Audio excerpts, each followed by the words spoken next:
클릭해 주셔서 감사합니다. 항상 건강하세요. 좋아요와 댓글은 영상 제작에 큰 힘이 됩니다.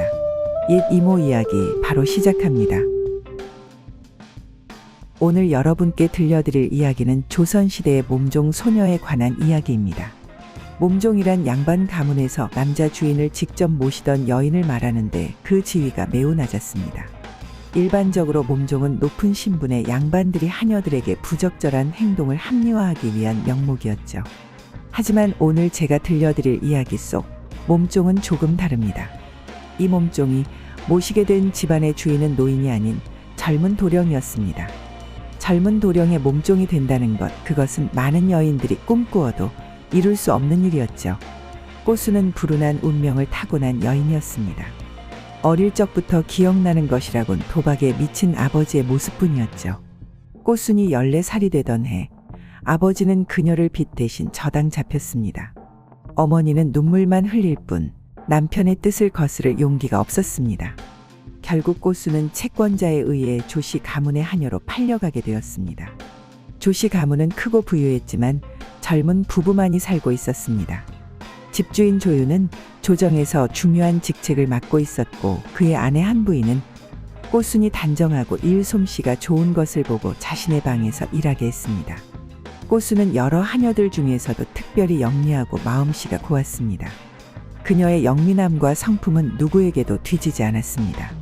한부인은 꼬순이 쓸모있는 사람이라고 생각하여 그녀를 남편의 몸종으로 보내기로 결정했습니다. 어느 날 한부인은 꼬순을 방에 불러 말했습니다. 꼬순아, 오늘 밤부터 도령님을 모시러 가거라. 꼬순의 마음속은 불편했습니다. 평범한 농가의 아내가 되는 것도 몸종이 되는 것보다는 나을 텐데 말이죠. 하지만 그녀가 거절한다면 어떻게 될까요? 아마도 주인에게 다시 팔리거나 한부인이 대감댁에서 장애가 있는 하인에게 시집 보낼지도 모릅니다. 꼬순이 그렇게 멍하니 서 있을 때 옆에 있던 다른 하녀가 그녀를 살짝 밀었습니다. 부인께서 말씀하시는데 뭘 멍하니 서 있어? 어서 대답해. 그제야 정신을 차린 꼬수는 한 부인을 향해 말했습니다. 네, 이 몸은 부인의 사람입니다. 부인께서 무엇을 하라 하시면 그대로 따르겠습니다. 한 부인은 입술을 살짝 깨물고 향기로운 난초 냄새를 풍기며 억지로 웃었습니다. 그래, 하녀라면 하녀의 본분을 알아야 하느니라. 그러니 어서 단장하고 곧바로 가거라. 사실 최근 한 부인은 남편과 작은 다툼이 있었습니다. 조유는 반년 동안 아내의 방을 찾지 않았고 서재에서만 지내고 있었죠. 남편의 마음을 되돌리기 위해 한 부인은 이런 방법을 쓸 수밖에 없었던 것입니다. 분부 받들겠나이다. 꼬순은 무릎을 꿇고 절했습니다. 다른 하녀들이 꼬순을 단장시켰고 그녀는 깊은 숨을 들이마시고 신에게 기도를 올린 뒤 바깥 행랑을 지나 서재가 있는 마당으로 향했습니다. 이렇게 예쁜 여자를 남편에게 보내다니 그 한 부인은 대체 무슨 생각을 한 것일까요? 조유는 겉보기에 풍채가 훌륭하고 학식이 높아 많은 교수들이 선망하는 대상이었습니다. 하지만 그는 부모님의 명을 따라 한씨 가문의 딸과 혼인했습니다. 결혼 후 크게 행복하다고 할 수는 없었지만 부부간의 화합을 이루며 평온하게 지냈습니다. 그런데 최근 사소한 일로 두 사람 사이에 갈등이 생겼던 것이죠. 꼬순이 조윤의 서재 문 앞에 도착해 조심스레 문을 두드렸습니다. 조윤은 그녀를 보고 눈썹을 찌푸렸습니다. 꼬순은 문 앞에 쭈뼛쭈뼛 서서 몸을 움츠리며 부끄러운 듯 말했습니다. 도련님, 부인께서 제가 도련님을 모시라 하셨습니다. 필요 없다, 돌아가거라. 조윤의 얼굴에 불쾌한 기색이 역력했습니다. 이 말을 들은 꼬순은 당황했습니다. 그녀는 돌아갈 수 없었습니다. 여기까지 와서 거절당해 돌아간다면 부인을 어떻게 대면할 수 있을까요? 어찌할지 몰라 고민하던 꼬순은 급히 무릎을 꿇고 애원했습니다. 도련님, 이 몸에게 살 길을 허락해 주세요. 무엇이든 할 수 있습니다. 식사 준비, 방 청소, 물 깃기, 빨래. 무엇이든 시키시는 대로 하겠습니다. 제발 돌려보내지 말아주세요. 꼬수는 눈물을 흘리며 간청했고 조유는 그 모습에 연민을 느꼈습니다. 그렇습니다. 아름다운 여인의 눈물, 어느 남자가 이를 거부할 수 있겠습니까? 이렇게 해서 꼬수는 남게 되었습니다. 그녀는 기뻤습니다. 이미 선택의 여지가 없었으니 좋은 몸종이 되기로 결심했죠. 저녁이 되자 꽃수는 조심스럽게 서재로 들어가 조윤 앞에 절을 올리고 말했습니다. 도련님, 따뜻한 물을 준비했습니다. 조격하시고 쉬시죠. 조윤은 그녀를 무시하고 이전에 자신을 모시던 하인을 불러 뜨거운 물을 가져오게 한 뒤 혼자서 조격을 하며 책을 읽기 시작했습니다. 그때 꽃순이는 도련님이 발을 물에 담그는 것을 보자 재빨리 소매를 걷어붙이며 말했습니다. 제가 어릴 적에 발 마사지를 배웠습니다. 도련님께서 밖에서 하루 종일 걸어 다니셨으니 발이 무척 피곤하실 터 제가 마사지해드리면 피로가 풀리고 잠도 잘 오실 겁니다. 조윤은 고개를 들어 그녀를 한번 쳐다보았지만 대답은 하지 않았습니다. 이는 묵인한 것과 같았죠. 그는 원래 창백했던 꽃순의 얼굴이 노을빛처럼 붉게 물든 것을 보았고 발을 살짝 들어 꽃순이 닿게 한 뒤 담담하게 말했습니다. 바깥에서 쉬거라. 꽃순은 순순히 대답하고 물그릇을 들고 나갔습니다. 방에 남으려는 시도는 전혀 하지 않았죠. 꽃순의 뒷모습을 바라보며 조윤은 마음속으로 좋아라고 생각했습니다. 그날 밤 조윤은 유독 달콤한 잠을 잤습니다. 온몸의 피로가 꽃순의 마사지로 사라진 듯했죠. 꽃순은 바깥의 침상에 누워 스스로에게 불손한 생각을 하지 말라고 타일렀습니다. 우선은 한여로 자리를 잡고 그 후에 생각하자고 말이죠. 아침 햇살이 창문을 비추고 방 안에서 움직임이 들리자 꽃순은 서둘러 일어나 자신을 단정히 하고 하인을 따라 방으로 들어갔습니다. 조윤을 모시고 난 후 그녀는 한 부인의 방으로 가서 한쪽에 서서 지시를 기다렸습니다. 꽃순의 말끔한 모습을 본 한 부인은 평소보다 조금 부드러워진 목소리로 물었습니다. 잘 지냈느냐? 이제부터 너는 내가 도련님 곁에 두는 내 눈이니라. 매일 그가 하는 일을 한자도 빠짐없이 나에게 전해야 한다. 네, 부인, 분부대로 하겠습니다. 꽃순은 자신이 도련님에게 인정받지 못했다는 말은 감히 할 수 없었지만 마음속으로는 무슨 말을 해야 하고 하지 말아야 할지 그리고 앞으로 자신의 길을 어떻게 걸어야 할지 고민했습니다. 점차 꽃순은 서재에서 자신의 위치를 잡아갔습니다. 하인의 일을 하나씩 인계받아 차를 내오고 잉크를 준비하는 작은 일부터 식사 준비와 의복 관리 같은 큰일까지 조윤의 일상에는 꽃순의 흔적이 스며들었습니다.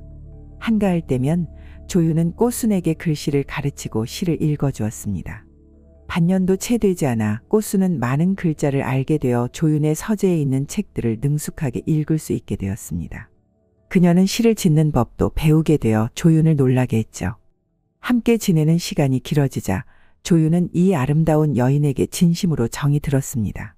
그는 꽃순을 자신의 어머니께 데려가 정식으로 몸종으로 삼았습니다. 한 부인은 꽃순이 마침내 성공했다는 것을 알고 그녀에게 남편 앞에서 자신의 좋은 점을 많이 이야기해달라고 했습니다. 남편 마음속에 자신의 인상을 개선하기 위해서였죠. 어느 날 꽃순이 한 부인의 방에서 나오는데 부인의 방에서 일하는 매화라는 하녀도 따라 나왔습니다. 그녀는 꽃순을 따라잡고 말했습니다.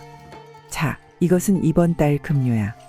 매화는 꽃순을 업신여겼습니다. 자신이 꽃순보다 신분이 더 높다고 생각했기 때문에 말투조차 오만했습니다. 그 시대에는 몸종 일반 하녀보다 지위가 낮았죠. 지금과는 정반대입니다. 꽃순은 급히 물었습니다. 왜 여전히 이렇게 적은 거죠? 늘어나야 하는 것 아닌가요? 그건 내가 어찌 알겠어? 내가 용기 있다면 직접 부인께 물어보든가. 너무 자신을 대단하게 여기지 마. 매화는 고개를 돌리고 문을 쾅 닫았습니다. 꽃순도 떠났습니다. 서재에 거의 도착했을 때 그녀는 세탁한 옷을 가져오는 할머니를 만났습니다. 꽃순이 선물을 줄 때까지 기다리는 모습이었죠. 꽃순은 당황했습니다. 아직 자신의 지위에 적응하지 못했던 것입니다. 비록 작은 직책이지만 이제 정식 몸종이었고 그녀를 위해 일하는 사람들도 있었습니다. 할머니가 그녀의 하사를 기다리고 있었죠. 꽃순은 허리춤에 있던 아직 따뜻한 월급에서 몇 푼의 동전을 아픈 마음으로 꺼내 할머니께 드렸습니다. 그러나 이 몇 푼의 동전이 그녀에게 화를 불러일으켰습니다. 서재에 도착하기도 전에 그녀는 다시 매화에게 불려갔습니다. 꽃순, 거기서. 부인께서 널 부르셔. 매화의 얼굴에는 비웃음이 가득했습니다. 꽃순은 의아했지만 서둘러 되돌아가 한 부인의 안채로 향했습니다. 한 부인은 분노한 얼굴로 그녀가 다가오는 것을 바라보며 말했습니다. 무릎 꿇어라. 꽃수는 멍하니 마당에 무릎을 꿇고 물었습니다. 부인, 제가 무슨 잘못을 저질렀습니까? 한 부인은 몇 개의 동전을 그녀의 몸에 세게 던졌습니다. 동전은 땅에 떨어졌습니다. 아직도 묻는구나. 말해보거라. 이런 위조 동전들을 어디서 구한 것이냐. 감히 이것으로 화살을 주다니. 꽃수는 놀라며 급히 말했습니다. 부인, 밝으신 눈으로 살펴주십시오. 이것은 방금 매화가 저에게 준 월급입니다. 매화는 큰 소리로 외쳤습니다. 거짓말 마. 오늘 나는 모든 하인들에게 월급을 줬는데 다들 아무 문제 없이 받았어. 어찌 너에게만 위조 동전이 있단 말이냐. 누구를 만나 바꿨는지 네가 아는 게 아니냐. 나를 모함하지 마라. 매화는 꽃순의 미모를 질투했습니다. 꽃순이 도련님 몸종이 된 후에는 더욱 그녀를 질투했죠. 매화는 부인에게 말했습니다. 부인, 저는 열심히 일하는데 꽃순에게 모함을 당했습니다. 제게 공정한 판결을 내려주십시오. 한 부인은 당연히 자신의 곁에 있는 하녀를 믿었고 사람들에게 꽃순을 심하게 때리도록 했습니다. 꽃순은 간신히 서재로 돌아왔고 조윤을 보는 순간 기절했습니다. 다시 깨어났을 때 조윤이 그녀 곁에 앉아 있었습니다. 근심 가득한 얼굴이었습니다. 지금 모두가 꽃순이 그의 몸종이라는 것을 알고 있었고 그녀에게 형벌을 내리는 것은 그의 체면을 구기는 일이었습니다. 꽃순은 그의 옷자락을 살짝 당기며 자신이 겪은 억울함에 대해 전혀 언급하지 않고 말했습니다. 도련님, 저택 안에 위조 동전이 돌고 있습니다. 반드시 엄하게 조사하셔야 합니다. 위조 동전이라고. 조윤은 눈썹을 찡그렸습니다. 조정에서는 최근 이 문제를 비밀리에 조사하고 있었습니다. 내명부의 여인이 어떻게 이런 일을 알 수 있단 말입니까? 조윤은 매우 의아했습니다. 꽃수는 계속해서 말했습니다. 도련님, 저는 제가 억울함을 당했다고 도련님을 귀찮게 해드리고 싶지 않습니다. 하지만 저택 안에 위조 동전이 많다면 조정에서 알게 되었을 때 도련님께 누가 될까 걱정됩니다. 반드시 조사하셔야 합니다. 조윤은 이 소녀가 자신이 매를 맞고도 자신의 안위를 걱정한다는 사실에 감동했습니다. 그는 꽃순을 위로하며 말했습니다. 걱정 말거라. 오늘 내가 당한 억울함, 내가 모두 되갚아주마. 얼마 지나지 않아 사건의 진상이 밝혀졌습니다. 저택 안에 정말로 위조 동전을 거래하는 사람이 있었고 매화는 꽃순을 모함하기 위해 고의로 위조 동전을 그녀에게 건넸던 것입니다. 사건이 드러난 후 조윤은 저택의 하인들을 대대적으로 교체했습니다. 매화는 부인의 사람이었기에 20대에 매만 맞고 쫓겨나지는 않았습니다. 이 소식을 들은 꽃순은 마음이 무척 후련했습니다. 남을 해치려던 자는 결국 벌을 받게 되는 법이죠. 이 일이 있은 후 조윤은 꽃순을 몸종에서 정식 소실로, 즉 첩으로 승격시켰습니다. 그때부터 그녀는 완전히 조윤 곁에 머물게 되었습니다. 비록 첩으로 승격되었지만 꽃순은 여전히 분수를 넘는 행동을 하지 않았습니다. 이전 몸종 시절처럼 모든 사람을 대했습니다.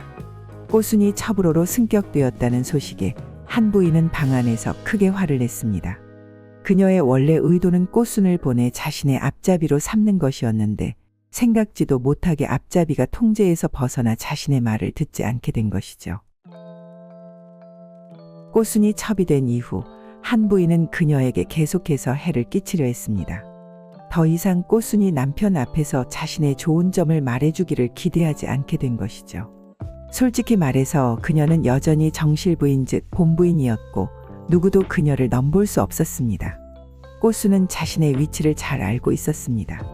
한 부인이 아무리 그녀를 괴롭히고 못마땅해 해도 꽃순은 참고 그녀와 다투지 않았습니다. 주로 서재에 숨어 나오지 않았죠. 한 부인은 더욱 화가 났습니다. 매일 사람을 시켜 꽃순에게 불임약이든 탕약을 가져다 주고 그녀가 마시는 것을 지켜보게 했습니다. 꽃순은 순순히 따랐습니다. 이 일은 곧 조윤의 귀에 들어갔고 그는 매일 약을 가져오던 하인을 쫓아내 부인의 체면을 구겼습니다. 한 가지 방법이 실패하자 한 부인은 다른 방법을 생각해냈습니다. 어떻게든 꽃순이 자신보다 먼저 아이를 낳는 것을 막으려 했죠. 어느 날 그녀는 꽃순의 손을 잡고 감탄했습니다. 꽃순아, 내 손이 참 예쁘구나. 다만 이 손목이 너무 비어 보이는구나. 내 옥팔찌를 내게 주마. 그래야 남들이 우리 조씨 가문이 너를 홀대한다고 웃지 않을 테니. 그렇게 말하며 그녀는 자신의 옥팔찌를 풀어 꽃순의 손목에 끼웠습니다. 꽃순은 놀라 거절했습니다. 부인, 이 몸이 어찌 이렇게 귀한 물건을 받을 수 있겠습니까? 내가 줄 수 있다고 하면 줄 수 있는 거다. 괜찮으니 그냥 차고 있거라. 말을 마치고 한 부인은 꽃순의 손을 톡톡 두드리고 태연하게 자리를 떠났습니다. 꽃순은 몰래 그 팔찌를 풀어두었습니다. 당연히 부인이 그렇게 친절할 리가 없었습니다. 다만 어떻게 하면 도련님이 부인이 자신에게 팔찌를 주었다는 사실을 알게 할 수 있을까 고민했습니다. 그냥 직접 말해볼까? 여러 생각 끝에 꽃순은 팔찌를 다시 손목에 착용했습니다. 조윤을 만났을 때 그녀는 소매를 걷어 올려 옥 팔찌를 드러냈습니다. 이게 뭐냐? 어디서 본 팔찌 같은데? 조윤이 물었습니다. 부인께서 하사하셨습니다. 제가 도련님을 잘 모셨다고 칭찬해 주시며 주셨죠. 꽃순이 공손하게 대답했습니다. 부인이 하사한 물건이라는 말에 조윤은 자세를 바로 하고 심각한 표정으로 말했습니다. 팔찌를 벗어 내게 보여다오. 꽃순이 팔찌를 벗어 건네자 조윤은 팔찌를 이리저리 살펴보았습니다. 안쪽이 비어있는 것 같았고 코끝에 대고 냄새를 맡아보니 특이한 향이 났습니다. 조윤은 눈썹을 찌푸렸습니다. 그는 팔찌를 살짝 비틀어 열었고 안에는 작은 약 알갱이들이 숨겨져 있었습니다. 조윤은 즉시 분노했습니다. 정실 부인이 자신의 처백에 불임약을 먹이려 한 것이었습니다.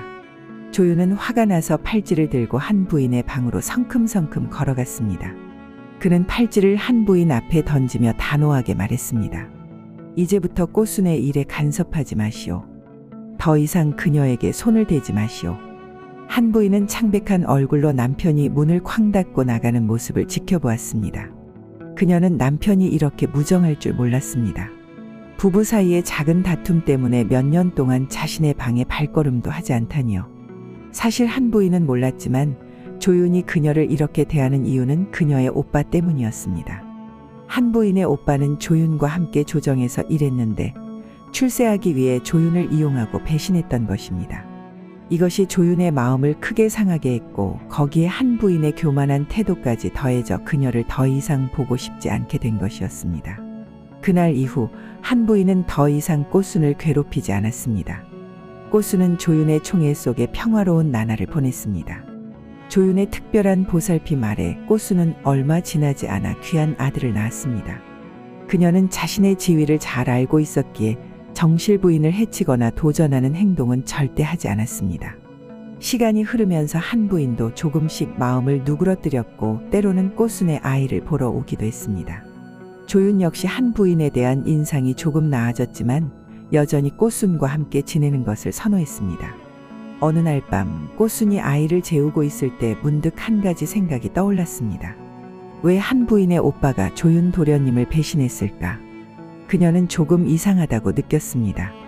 그동안 들었던 이야기들을 종합해보니 뭔가 맞지 않는 부분이 있었습니다.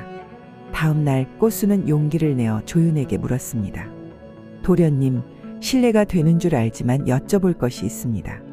한 부인의 오빠 한상궁 대감은 어떤 일로 도련님을 배신했나요? 조윤은 놀란 표정으로 꽃순을 바라보았습니다. 내가 어찌 그런 이야기를 들었느냐? 여기저기서 들리는 이야기를 종합해보니 그런 것 같았습니다. 하지만 뭔가 이상합니다. 한상궁 대감은 조정에서 매우 충직하다는 평판이 있는데요. 조윤은 잠시 생각에 잠겼습니다. 사실 그도 확실한 증거 없이 한상궁이 자신을 배신했다고 믿고 있었습니다. 그가 받은 정보는 모두 그의 측근인 정병호에게서 온 것이었습니다.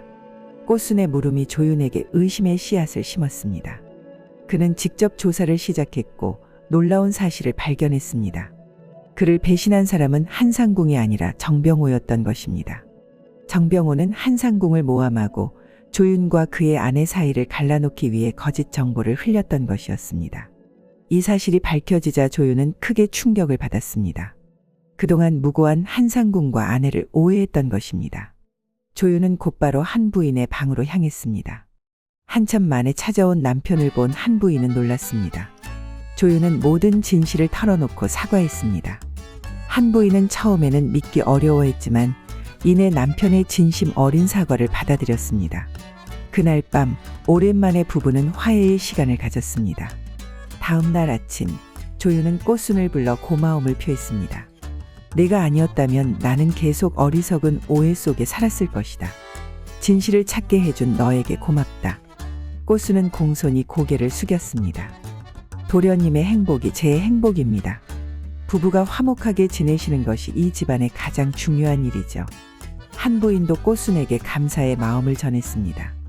그동안의 오해와 갈등이 풀리며 세 사람은 각자의 위치에서 평화롭게 지내기 시작했습니다. 정병호는 그의 관계가 드러나 조정에서 파직되었고 한상궁은 명예를 회복했습니다.